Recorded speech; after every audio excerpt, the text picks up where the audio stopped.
പ്രിയപ്പെട്ട കുഞ്ഞുങ്ങളെ, നമ്മൾ വീണ്ടും മതബോധനത്തിൻ്റെ വേദിയിൽ ഒരുമിച്ച് കൂടിയിരിക്കുകയാണ്.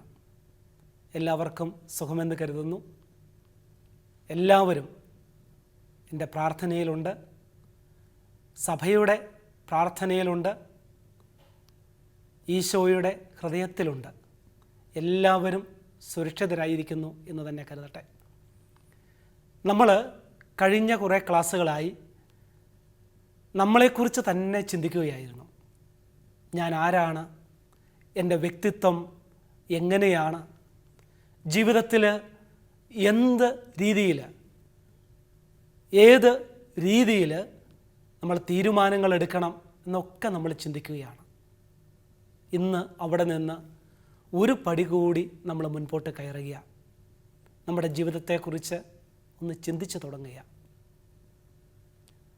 സ്വാഭാവികമായിട്ടും വളരെ ആഴത്തിലുള്ള ചിന്തകളിലേക്ക് പോകുന്നതിന് മുൻപ് നമുക്ക് പ്രാർത്ഥിച്ച് തുടങ്ങാം.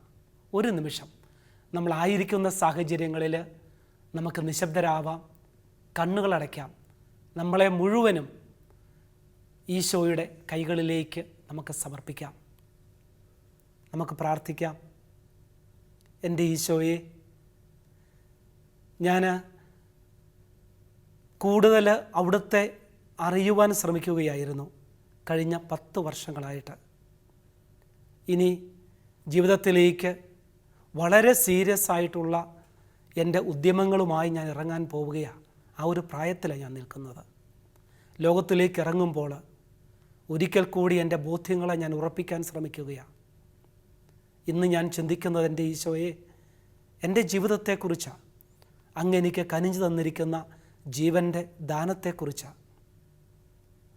ആ വലിയ ദാനത്തിൻ്റെ വില എന്തെന്ന് അറിയുവാൻ അവിടുത്തെ കാരുണ്യം എൻ്റെ മേൽ ചൊരിയണമേ. എൻ്റെ ബുദ്ധിയെയും മനസ്സിനെയും ആത്മാവിനെയും അവിടുത്തെ ആത്മാവിനെ അയച്ച് പ്രകാശിപ്പിക്കണമേ. പരിശുദ്ധ അമ്മേ, മാതാവേ, എൻ്റെ കൂടെ ഉണ്ടായിരിക്കണമേ.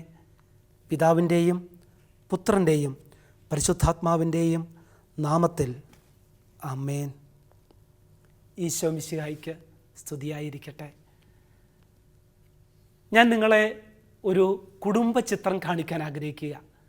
നമ്മളൊക്കെ കുടുംബ ചിത്രങ്ങൾ എടുക്കാൻ ആഗ്രഹിക്കുന്നവരാണ്. പ്രത്യേകിച്ചും നമ്മുടെ കുടുംബത്തിലെ ഓരോ നിമിഷത്തെയും ഒപ്പിയെടുത്ത് ഫേസ്ബുക്കിലും വാട്സപ്പിലും ഇൻസ്റ്റഗ്രാമിലും ഒക്കെ പോസ്റ്റ് ചെയ്ത് എത്ര ലൈക്കുകൾ കിട്ടുന്നുണ്ട്, ആരൊക്കെ കമൻറ്റ് ചെയ്തു, ഇതൊക്കെ കണ്ട് സംതൃപ്തി അടയാൻ ശ്രമിക്കുന്ന ഒരു കാലഘട്ടമായത്.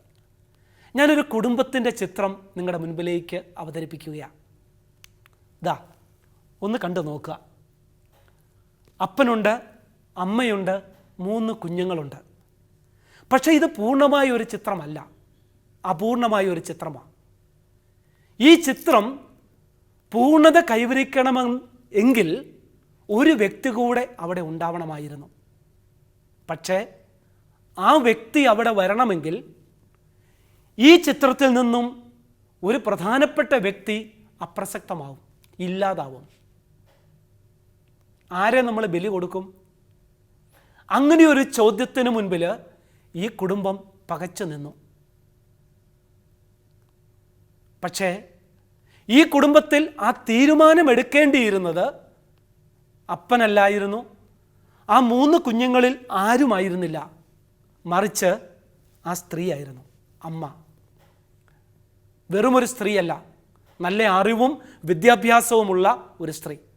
ഡോക്ടറാണവർ, ഒരു പീഡിയാട്രീഷ്യൻ. ഈ അമ്മയുടെ പേര് നിങ്ങൾ കേട്ടിട്ടുണ്ട്. ഇനി ഈ ചിത്രത്തിൽ ഇല്ലാതിരുന്ന വ്യക്തിയെ കൂടെ ഞാനൊന്ന് കാണിക്കാം.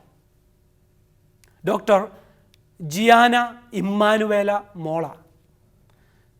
നമ്മളൊക്കെ കേട്ടിട്ടുണ്ട്, ഈ അപ്പനും അമ്മയൊക്കെ പറയുന്നത് നമ്മൾ കേട്ടിട്ടുണ്ട്, എൻ്റെ ജീവൻ്റെ ജീവൻ എന്നൊക്കെ, അല്ലേ, എൻ്റെ പ്രാണൻ്റെ പ്രാണൻ എന്നൊക്കെ. ശരിക്കും ഈ വ്യക്തി, ഈ മകള് അമ്മയുടെ ജീവൻ്റെ ജീവനാണ്, ജീവൻ കൊടുത്ത് നേടിയെടുത്തതാണ്. ഇപ്പോൾ നിങ്ങൾക്ക് പിടികിട്ടുന്നുണ്ട് ആ അമ്മ ആരായിരിക്കുമെന്ന്. വിശുദ്ധ ജാന ബെറേറ്റ മോള. അതേ എൻ്റെ പ്രിയപ്പെട്ട മക്കളെ, മനുഷ്യജീവനെ വിലയെക്കുറിച്ച് ഒത്തിരി സംശയങ്ങൾ ഉണ്ടാവുന്ന ഈ കാലഘട്ടത്തിൽ ഒത്തിരി സന്ദേശങ്ങൾ മനുഷ്യജീവിതം നമുക്ക് യെസ് ഓർ നോ കളിച്ച് തീരുമാനിക്കാമെന്ന് കരുതുന്ന ഒരു കാലഘട്ടത്തിൽ തൻ്റെ ഉദരത്തിലുരുവായ തൻ്റെ കുഞ്ഞിനു വേണ്ടിയിട്ട് തൻ്റെ ജീവൻ അപകടത്തിലാവുമെന്നറിഞ്ഞിട്ടും തീരുമാനമെടുത്ത ഒരമ്മ ജാന ബെറേറ്റ മോള. ഞാൻ നേരത്തെ സൂചിപ്പിച്ചതുപോലെ വെറുമൊരു വ്യക്തിയല്ല, നല്ല അറിവും വിദ്യാഭ്യാസവുമുള്ള ഒരു ഡോക്ടറായ വ്യക്തി. ഈ മകളെ ഗർഭത്തിൽ ധരിച്ചിരുന്ന സമയത്ത് ഗർഭപാത്രത്തിൽ ഒരു മുഴ കാണുന്നു. ഒന്നുകിൽ അമ്മ, അല്ലെങ്കിൽ മകളെന്നുള്ള, അല്ലെങ്കിൽ കുഞ്ഞ്, മകളാണെന്ന് അറിയില്ല ആ സമയത്ത്, കുഞ്ഞ് എന്നുള്ളൊരു ചോദ്യം വന്നപ്പോൾ ആ അമ്മ ധീരമായ ക്രൈസ്തവ വിശ്വാസത്തിന് അടിസ്ഥാനത്തിലുള്ള ഒരു തീരുമാനമെടുത്തു. എനിക്കെൻ്റെ കുഞ്ഞിനെ വേണം. 3 ചോയ്സ് ആയിരുന്നു ഈ അമ്മയുടെ മുമ്പിലുണ്ടായിരുന്നത്. ഒന്നുകിൽ ഈ കുഞ്ഞിനെ അബോർട്ട് ചെയ്ത് കളയുക, ഇല്ലാതാക്കി കളയുക. 2, ഗർഭപാത്രം പൂർണ്ണമായിട്ടും മാറ്റുക, റിമൂവ് ചെയ്യുക. ഈ ആദ്യത്തെ 2 ചോയ്സ് എടുത്താലും കുഞ്ഞില്ലാതാവും. 3ാമത്തെ ഒരു ചോയ്സ് തൻ്റെ ഗർഭപാത്രത്തിലെ മുഴ മാത്രം മാറ്റുക. പക്ഷേ അതിന് ഒത്തിരി അപകട സാധ്യതകളുണ്ടെന്ന് ഡോക്ടർമാർ അവരോട് പറയുന്നു. അമ്മ പറഞ്ഞു, എനിക്ക് ഈ കുഞ്ഞിനെ വേണം. ആ മുഴ മാത്രം മാറ്റുന്നു. പക്ഷേ പ്രസവത്തിന് ശേഷം ഏതാനും നാളുകൾക്കുള്ളിൽ, ഏതാനും ദിവസങ്ങൾക്കുള്ളിൽ അമ്മ മരിക്കുകയാണ്. അതുകൊണ്ടാണ് ഞാൻ പറഞ്ഞത്, അമ്മയുടെ ജീവനായ മകൾ. ഈ മകൾ ഇപ്പോഴും ജീവിച്ചിരിപ്പുണ്ട്, അമ്മയെ വിശുദ്ധിയായിട്ട് പ്രഖ്യാപിക്കുന്നത് കണ്ടുകൊണ്ട്. പ്രിയപ്പെട്ട മക്കളെ, നമ്മുടെ മുൻപിൽ ഒത്തിരി ചോദ്യചിഹ്നങ്ങൾ ഉയർത്തുന്ന ഒരു കാലഘട്ടത്തിലൂടെയാണ് നമ്മൾ കടന്നു പോവുക. ഈ അടുത്തിടെ ഇറങ്ങിയ ഒരു ചിത്രം, സ്വന്തം കരിയറിന് വേണ്ടിയിട്ട് ഉദരത്തിലുരുവായ കുഞ്ഞിനെ വേണ്ടെന്ന് വെച്ച സ്ത്രീയെ സ്ത്രീ സ്വാതന്ത്ര്യത്തിൻ്റെ അല്ലെങ്കിൽ സ്ത്രീ ശാക്തീകരണത്തിൻ്റെ ഏറ്റവും വലിയ ഉദാഹരണമെന്ന് കൊട്ടിഘോഷിച്ച ഒരു സമയത്തൂടെ നമ്മൾ കടന്നു പോകുന്നത്. അവിടെയാണ് വിശുദ്ധ ജാന ബെറേറ്റ മോളയും അതോടൊപ്പം തന്നെ കത്തോലിക്ക വിശ്വാസം, ജീവന് വേണ്ടി ശബ്ദമുയർത്തുന്ന കത്തോലിക്ക വിശ്വാസം നിലകൊള്ളുന്നത്. നമുക്കൊരു നിമിഷം ഇന്ന് നമുക്ക് ചിന്തിക്കാം നമ്മുടെ ജീവനെപ്പറ്റി, ജീവനോടുള്ള എൻ്റെ സമീപനത്തെപ്പറ്റി. പ്രിയപ്പെട്ട മക്കളെ, നമ്മുടെ വിശ്വാസമനുസരിച്ച് അസന്നിഗ്ധമായിട്ട് നമ്മൾ പ്രഖ്യാപിക്കുകയാണ്, ജീവൻ ദൈവിക ദാനമാണ്. ദൈവമാണ് ജീവൻ്റെ ഉടയവൻ, ദൈവമാണ്. ജീവനെ സൃഷ്ടിച്ചത് ദൈവമാണ്. അപ്പോൾ സ്വാഭാവികമായിട്ടും നിങ്ങളുടെ മനസ്സിലൊരു ചോദ്യം വന്നേക്കാം, നമ്മുടെ ശാസ്ത്രത്തിൻ്റെ ക്ലാസ്സുകളിൽ നമ്മൾ പഠിച്ചു വന്ന എവല്യൂഷൻ, പരിണാമമൊക്കെ അപ്രസക്തമാവുമോ? അതോ നമ്മൾ പറയുന്ന വിശ്വാസം തെറ്റാണോ? സഭ പഠിപ്പിക്കുന്നു, യാതൊരു അർത്ഥശങ്കയുമില്ലാതെ ശാസ്ത്രം പറയുന്നതും ബൈബിളിൽ രേഖപ്പെടുത്തിയതുമായി കോൺട്രഡിക്ഷൻ ഉണ്ടാവേണ്ട ഒരു കാര്യവുമില്ല. ഒരു ഉദാഹരണം പറയാൻ പറ്റിയ പ്രിയപ്പെട്ട മക്കളെ, നമുക്കൊക്കെ ഈ സേമിയ പായസം വളരെ ഇഷ്ടമാണ്. ചേട്ടനും അനിയനും കൂടി സേമിയ പായസം കുടിച്ചു ഒരു വീട്ടിൽ, ചേട്ടനും അനിയനും.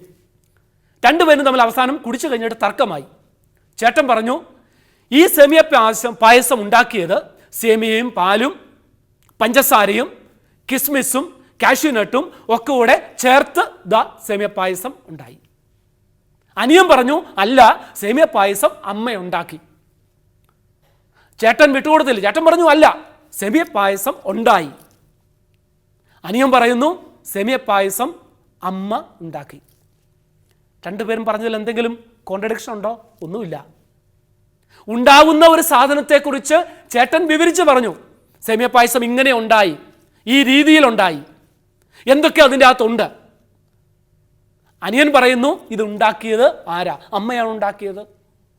പ്രിയപ്പെട്ട മക്കളെ, ശാസ്ത്രം പറയുന്നു ജീവന്റെ രൂപമാറ്റങ്ങൾ, അല്ലെങ്കിൽ ജീവൻ ഇപ്പോഴും വളർന്നുകൊണ്ടിരിക്കുക, വികസിച്ചുകൊണ്ടിരിക്കുക. അല്ലെങ്കിൽ എൻ്റെയും നിങ്ങളുടെയും ഒക്കെ, നമ്മൾ ഈ പ്രപഞ്ചത്തിൽ കാണുന്ന സർവ്വചരാചരങ്ങളുടെയും ജീവന്റെ ഘടനയെക്കുറിച്ച് അവർ വിവരിക്കുന്നു. ബൈബിൾ പറയുന്നു ആ ജീവൻ സൃഷ്ടിച്ചത് ദൈവമാണെന്ന് പറയുന്നു. രണ്ടും തമ്മിൽ ഒരു കോൺട്രഡിക്ഷനും ഉണ്ടാവേണ്ട കാര്യമില്ല പ്രിയപ്പെട്ട മക്കളെ. ജീവൻ ദൈവിക ദാനമാണ്. ഒരു അർത്ഥശങ്കയുമില്ലാതെ മനസ്സിൽ ഉറപ്പിക്കുക. അങ്ങനെയെങ്കിൽ അങ്ങനെ ഉരുവായ മനുഷ്യൻ്റെ മഹത്വം എന്താ? മനുഷ്യൻ്റെ മഹത്വം എന്ന് പറയുന്നത് മനുഷ്യൻ എല്ലാ ജീവജാലങ്ങളുടെയും മകുടമാണെന്നുള്ളതാണ്. മകുടമെന്ന് പറഞ്ഞാൽ കിരീടം, അല്ലേ? കിരീടം. ഞാൻ അധിപൻ എന്ന വാക്ക് ഉപയോഗിക്കുന്നില്ല. അധിപൻ ഒരു ആധിപത്യത്തെയൊക്കെ കാണിക്കുന്നുണ്ട്. അല്ല, ദൈവം സൃഷ്ടിച്ച എല്ലാത്തിൻ്റെയും മേൽ ഉൽപ്പത്തി പുസ്തകം 1:26 മനുഷ്യ സൃഷ്ടിക്ക് മുമ്പ് ദൈവം പറയുന്നുണ്ട്, നമുക്ക് നമ്മുടെ ഛായയിലും സാദൃശ്യത്തിലും മനുഷ്യനെ സൃഷ്ടിക്കാം. എന്താ ഈ ഛായയും സാദൃശ്യവും? ദൈവത്തിൻ്റെ ലൈക്നെസ്, ദൈവത്തിൻ്റെ ആ ആത്മീയ നിലയിലേക്ക് ഉയരാനുള്ള ഒരു ദാനം മനുഷ്യന് നൽകിയിട്ടുണ്ട്. അത് മറ്റു ജീവജാലങ്ങൾക്കൊന്നും നൽകിയിട്ടില്ല. ആ ദൈവിക ജീവന്റെ മഹത്വം മനുഷ്യന് നൽകിയിരിക്കുന്നതിലൂടെ മനുഷ്യൻ സൃഷ്ടിയുടെ മകുടമായിട്ട് മാറുകയാണ്. ഇനി അതിലും അപ്പുറത്തേക്ക് മനുഷ്യന്റെ ഉപരിമഹത്വം മനുഷ്യാവതാരത്തിലൂടെയും കുരിശുമരണത്തിലൂടെയും ഉത്ഥാനത്തിലൂടെയും ഈശോ മിശിഹ മനുഷ്യനെ തൻ്റെ സ്ഥാനത്തിലേക്ക്, മാനുഷികമായിട്ടുള്ള വീഴ്ചകൾക്കും അപ്പുറത്തേക്ക് ആ ദൈവപുത്ര സ്ഥാനത്തേക്ക് തന്നെപ്പോലെ തന്നെ ഉയർത്താനുള്ള ഒരു സാധ്യത മനുഷ്യന് മുമ്പിൽ തുറന്നു കാണിക്കുക. ഇത് മനുഷ്യജീവന്റെ ഉപരിമഹത്വമാണ്. യോഹന്നാൻ 3:16 പറയുന്നു, എന്തെന്നാൽ അവരിൽ വിശ്വസിക്കുന്ന ഏവനും നശിച്ചു പോവാതെ നിത്യജീവൻ പ്രാപിക്കുന്നതിനു വേണ്ടി തൻ്റെ ഏകജാതനെ നൽകാൻ തക്കവിധം ദൈവം ലോകത്തെ അത്രമാത്രം സ്നേഹിച്ചു. ദൈവത്തിൻ്റെ ഏകപുത്രനെ മനുഷ്യന് വേണ്ടി, മനുഷ്യൻ്റെ രക്ഷയ്ക്ക് വേണ്ടി കൊടുക്കാനുള്ള ഒരു യോഗ്യത മനുഷ്യജീവൻ ഉണ്ട് എന്നുള്ളത് മനുഷ്യൻ്റെ ഉപരിമഹത്വത്തെയാണ്. എൻ്റെയും നിങ്ങളുടെയും ഒക്കെ, നമ്മുടെ ഓരോരുത്തരുടെയും ജീവൻ്റെ മഹത്വത്തെയാണ് കാണിക്കുന്ന പ്രിയപ്പെട്ട മക്കളെ. അതോടൊപ്പം തന്നെ ഇത് നൽകുന്ന ഒരു കടമ കൂടെയുണ്ട് മനുഷ്യൻ്റെ മേല്, ഓരോ എൻ്റെയും നിങ്ങളുടെയും മേല്. ജീവൻ നിലനിർത്തുക, ജീവന്റെ കാവലാളാവുക എന്നുള്ളൊരു ഉത്തരവാദിത്വം. ഉൽപ്പത്തി പുസ്തകം 4:9 ചോദിക്കുന്ന ഒരു ചോദ്യമുണ്ട്, നിന്റെ സഹോദരൻ ആബേൽ എവിടെ എന്ന് കായനോട് ചോദിച്ചുകൊണ്ട് മനുഷ്യകുലത്തിന് സഹോദരന്റെ കാവൽക്കാരനാവാൻ, സഹോദരന്റെ ജീവന്റെ സംരക്ഷകനാവാൻ, അന്തകനാവാൻ അല്ല, ആ ഒരു ഉത്തരവാദിത്വം കൂടെ നൽകുന്നുണ്ട് പ്രിയപ്പെട്ട മക്കളെ. അങ്ങനെയെങ്കിൽ ജീവനോടുള്ള ആദരവെന്ന് പറയുന്നത് സൃഷ്ടിച്ചവനോടുള്ള ആദരവാണ്. ഞാൻ എൻ്റെ ജീവനെ ഞാൻ ആദരിക്കുമ്പോൾ എൻ്റെ സൃഷ്ടാവിനെ ഞാൻ ബഹുമാനിക്കുന്നത്, എൻ്റെ പിതാവിനെ ഞാൻ ബഹുമാനിക്കുന്നത്. അതോടൊപ്പം തന്നെ ഞാൻ എൻ്റെ ജീവനെ ഞാൻ ആദരിക്കുമ്പോൾ അത് ഏത് നിലയിലുള്ളതായാലും അത് കാണിക്കുന്നത് എല്ലാ ജീവനും തുല്യമാണെന്നുള്ളതാണ്. ആ ഒരു ആത്മീയതയിലേക്കാണ് നാം വളർന്നുകൊണ്ടിരിക്കുന്നത്. എൻ്റെയും നിങ്ങളുടെയും ജീവൻ, എൻ്റെയും ഓരോ അണുവിലും ഉണ്ടാകുന്ന ജീവൻ, ഓരോ വസ്തുവിലും ഓരോ ജീവജാലങ്ങളിലുമുള്ള ജീവൻ തുല്യമാണെന്നുള്ള വലിയൊരു കാഴ്ചപ്പാടിലേക്ക്, അതോടൊപ്പം തന്നെ എൻ്റെ സഹോദരൻ്റെ കാവൽക്കാരനാകാൻ വേണ്ടിയുള്ള ഒരു ഉത്തരവാദിത്വം ഓരോ ക്രൈസ്തവനിലും ഇത് ഏൽപ്പിക്കുന്നുണ്ട്. യോഹന്നാൻ 15:13 ഈശോ പറയുന്നുണ്ട്, സ്നേഹിതർക്ക് വേണ്ടി ജീവൻ അർപ്പിക്കുന്നതിനേക്കാൾ വലിയൊരു സ്നേഹമില്ല. പ്രിയപ്പെട്ട മക്കളെ, നമ്മൾ ഈ അധ്യായത്തിൻ്റെ ഒരു ആമുഖ ഭാഗത്ത് നമ്മൾ കാണുകയാണ് എൻ്റെ ജീവൻ്റെ മൂല്യം എന്താണെന്ന്. എനിക്ക് വേണ്ടി ദൈവത്തിൻ്റെ ഏകപുത്രൻ, പിതാവിൻ്റെ ഏകപുത്രനെ ബലി കൊടുക്കാൻ തക്കവിധം അത്രയ്ക്ക് വിലയുള്ളവനാണ് ഞാനെന്നുള്ള ആ ഒരു വലിയ ചിന്ത നമുക്ക് ഇന്ന് മനസ്സിൽ സൂക്ഷിച്ചുകൊണ്ട് നമുക്ക് ഇന്നത്തെ ക്ലാസ് അവസാനിപ്പിക്കാം. ഈ ഒരാഴ്ച മുഴുവൻ നിങ്ങളൊന്ന് ചിന്തിക്കണം. നിങ്ങളുടെ ജീവിതത്തെക്കുറിച്ച് നിങ്ങളൊന്ന് ചിന്തിക്കുക. ഒരു നിമിഷം നിങ്ങൾ ചിന്തിക്കണം. അല്ലെങ്കിൽ ഈ ഒരാഴ്ച അതിനുവേണ്ടി വിട്ടുതരികയാണ്.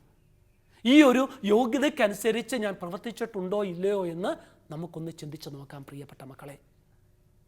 ഒരു നിമിഷം നമുക്ക് കണ്ണുകളടയ്ക്കാം, പ്രാർത്ഥിച്ച് നമുക്ക് ഇന്നത്തെ ക്ലാസ് അവസാനിപ്പിക്കാം. എൻ്റെ ഈശോയെ, ഞാൻ തിരിച്ചറിയുന്നു എൻ്റെ ജീവൻ അമൂല്യമാണെന്നും എൻ്റെ ജീവൻ്റെ ഉടയവൻ ദൈവപിതാവാണെന്നും ഞാൻ തിരിച്ചറിയുന്നു. അവിടുന്ന് ഈ ലോകത്തിലേക്ക് വന്ന് എന്നെ വീണ്ടെടുക്കാൻ തക്കവിധം ഞാൻ അത്രയ്ക്ക് മൂല്യമുള്ള ഒരു വ്യക്തിയാണെന്ന് ഞാൻ തിരിച്ചറിയുന്നു എൻ്റെ ഈശോയെ. ആ വിശുദ്ധിയിൽ നിന്നും ആ വിലയിൽ നിന്നും താഴേക്ക് പോവാതിരിക്കാൻ എന്നെ സഹായിക്കണമേ എൻ്റെ ഈശോയെ.